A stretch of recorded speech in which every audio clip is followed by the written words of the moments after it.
Welcome, college football fans, to another episode of Talking College Football with JJ Kitchen. Of course, I am your host, JJ Kitchen, and today we got a good one. Turmoil in the ACC, turmoil in the Pac-12. Where do these schools go?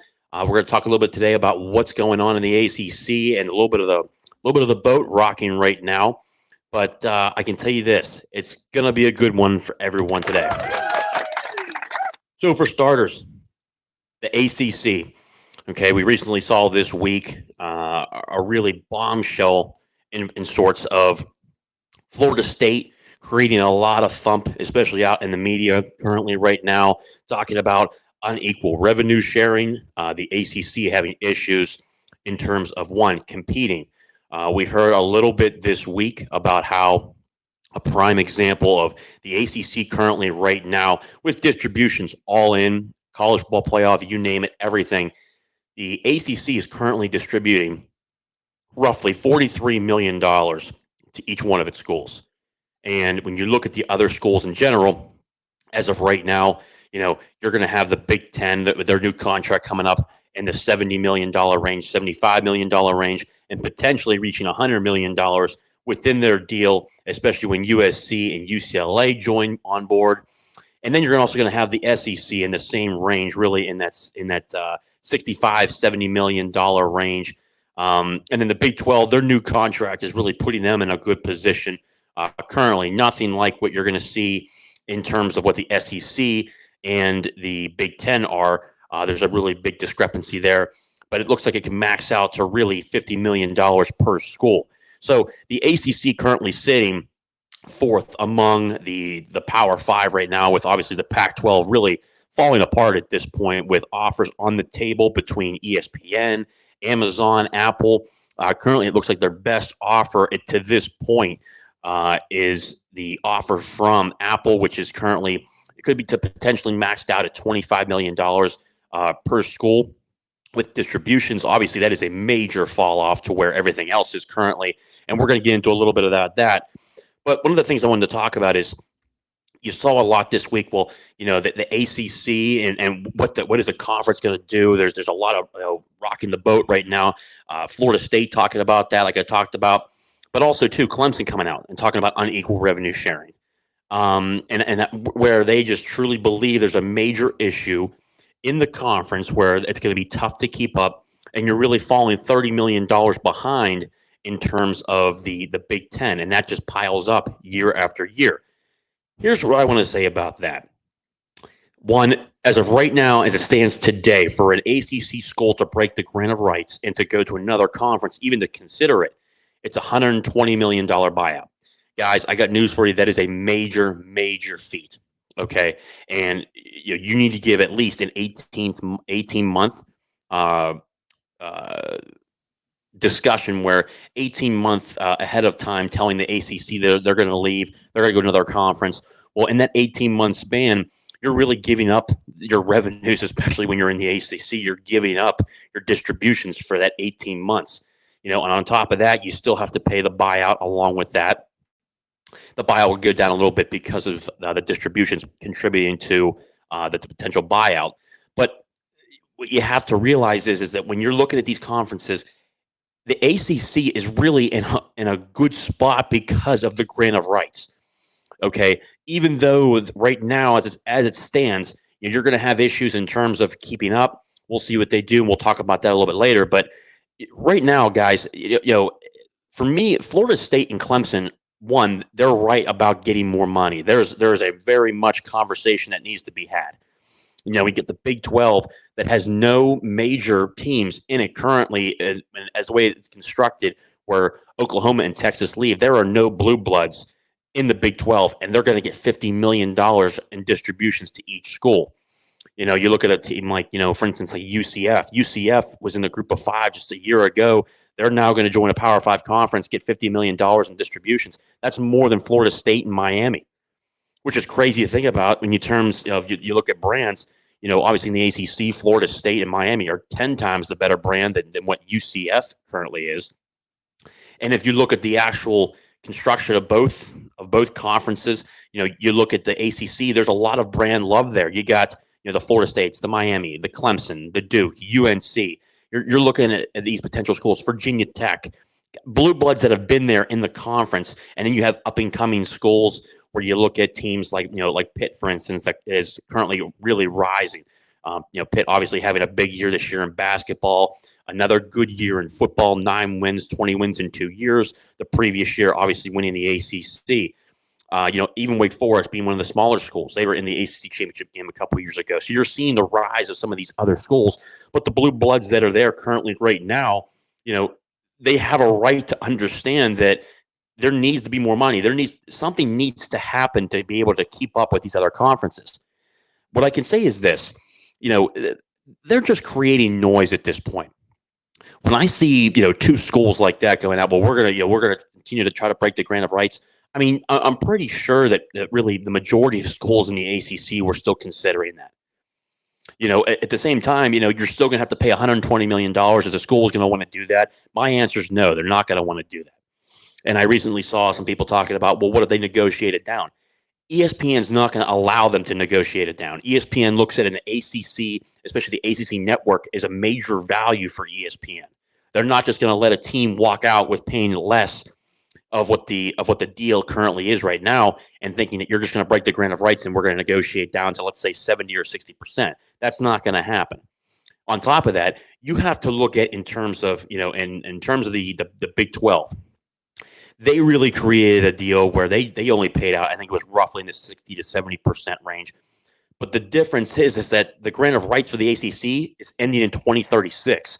And the Big 12, their grant of rights is, was ending in a year anyways. But on top of that, they needed to get a new deal done quicker than usual. So they wanted to push Oklahoma and Texas out. It was in the benefit of the Big 12 to lose those two schools and then to show, especially the TV markets, for instance, and ESPN, Fox, things of that nature to show, okay, here's what we have. Here are the current teams that will be here.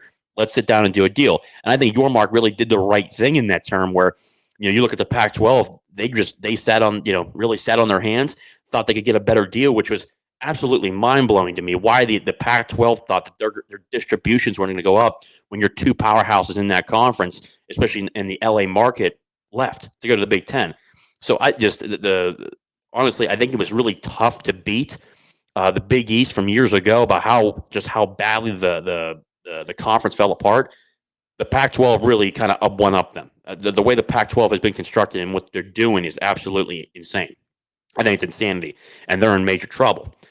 When you look at these schools, the ACC is in a prime spot because of the grant of rights, and that's really it at this point. I think if it came to the negotiating table, I think the ACC is worth a lot in terms of because of their brands and their markets that they currently have right now. We've seen a lot of discussions. Forbes really just recently came out about a couple days ago talking about the Pac-12 and the ACC creating a merger. For me, I don't understand that. The ACC, you're in a prime spot where you have the grant of rights on your side. You should be selectively looking at teams that bring value to your schools.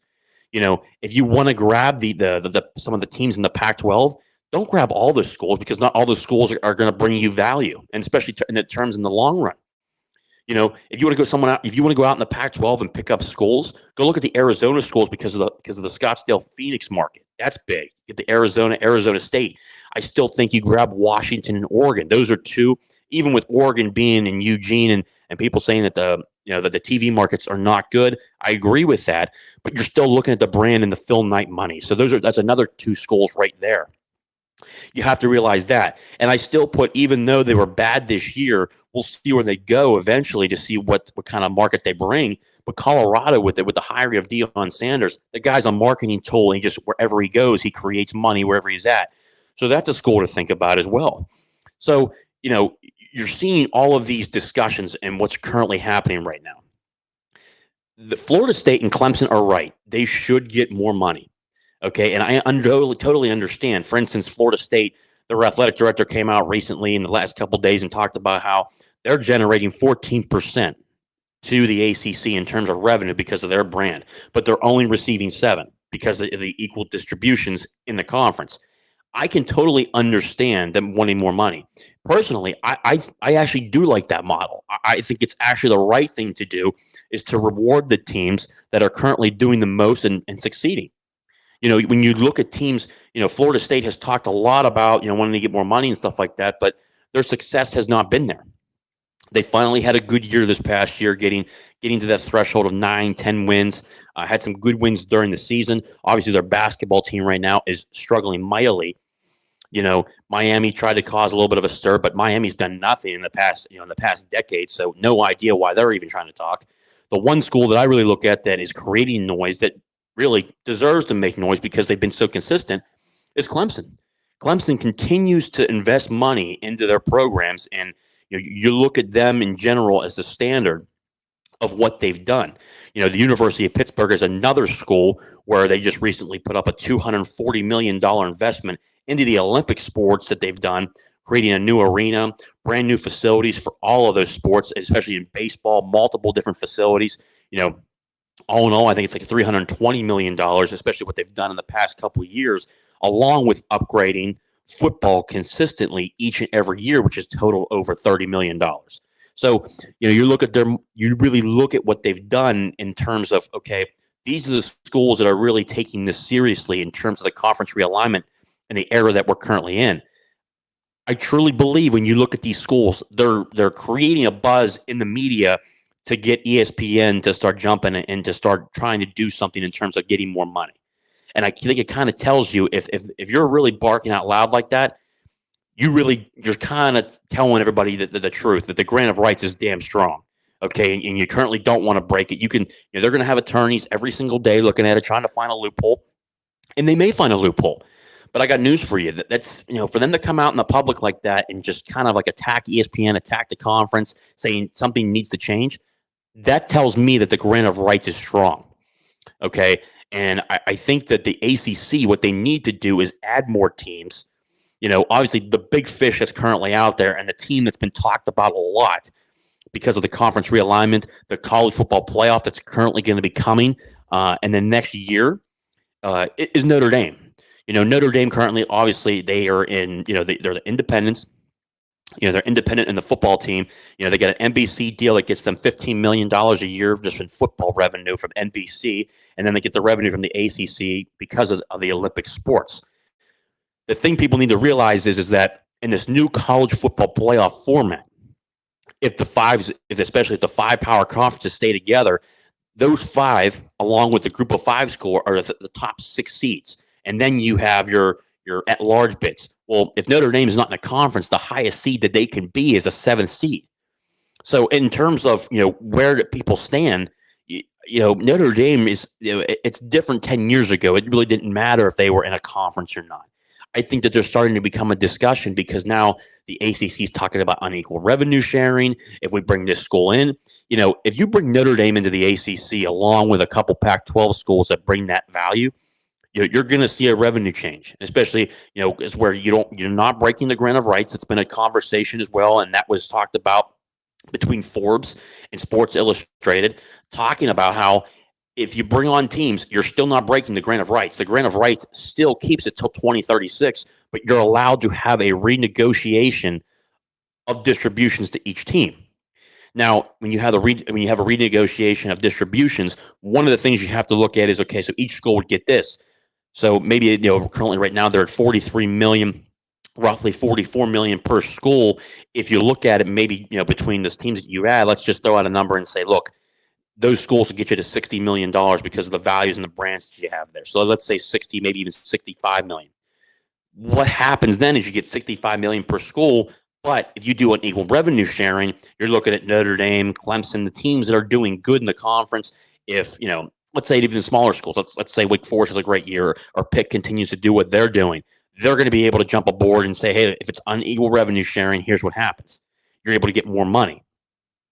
My fear about that is that you need to have a unanimous vote from between all of the athletic directors in the ACC. Are they going to unanimously vote to have unequal revenue sharing when some of these schools, like, you look at Boston College, Georgia Tech, those schools aren't going to be able to keep up. So are they going to agree to that? 99% chance says no, they're not going to agree to that. So there's going to have to be some backdoor talking, some politics that goes on. But currently, the way that I look at this conference is simply this. These guys are making noise because they can't break the grant of rights because it costs so much money and they don't want to do it, especially in the long term, because it can affect them to where if they're not getting the revenues each and every year while they're trying to break it, especially when they try to go to the SEC or even if they even allow them into the SEC, because ESPN is obviously the media rights holder there. They might say ESPN says, look, you're not allowing them to come in. They have to stay in the ACC because that's a part of our money that we're now investing and you're not going to hurt our product. ESPN has that leverage. So when you're looking at it, the ACC, believe it or not, is in a good spot. But while they're in a good spot for now, as the years go on, they need to add teams or then it becomes an issue. Then it becomes a major problem where people are going to continue to still look to leave. And then when they're able to break that grant of rights because the buyout goes down even lower, then you're in a problem. And then immediately you start looking at, the ACC as a troubled conference. But they have the leverage. They have the leverage with the grant of rights, but the ACC needs to get aggressive. You see the talks back and forth, the mergers and whatnot. I think it would be absolutely asinine if the ACC did a merger with the Pac-12 because a lot of those schools aren't bringing a lot of value to the table. Take the schools that take the value, have a conversation about bringing them into the ACC, and then you build value. Don't bring some schools from there that aren't bringing any value because then it just brings down your distributions where maybe in 3 years, like they talked about, because of the Pac-12 and their media agreement going out, if you bring them in, you're able to have a renegotiation after really roughly 2 or 3 years. That's fine, but you got to realize if they're not bringing any value, then don't bring them into the conference. So from what people are saying, there's turmoil in the ACC, there's turmoil in the Pac-12. Here's the thing. I would rather be in the ACC's position than the Pac-12. That's for damn sure because of the grant of rights. You look at the Big 12. I think the Big 12 is in a good spot because they don't have any teams that the SEC or the Big 10 are looking at. No one's trying to pick anybody off in there because there's not a lot of value with them in some of the schools because your major market teams are gone from there. So, the big fish are currently still in the ACC because of the brands and the markets. But then also, too, Notre Dame's out there. What do they do? I know for a fact from people what they've, especially from Forbes, especially talked about it.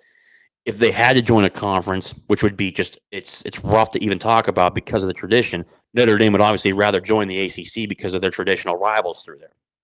And there's only 8 conference games, which allows Notre Dame to have 4 non-con games, which keeps their rivalries alive, like the USC's, the Stanford. You're able to bring those. You're able to still schedule those teams while having your conference, your conference schedule there, where you only have 8 games. So. Simply, I put it like this. The ACC, as it currently stands today, is in a good spot because of the grant of rights. But as the years go on, if the ACC just sits back and does nothing and you continually aggravate these schools with your buyout going down, then you're in a bad spot. So they need to add teams that bring value. You got to do whatever you can to urge and to incentivize. And you need to incentivize it because they're just not going to join. Notre Dame's not dumb. Okay.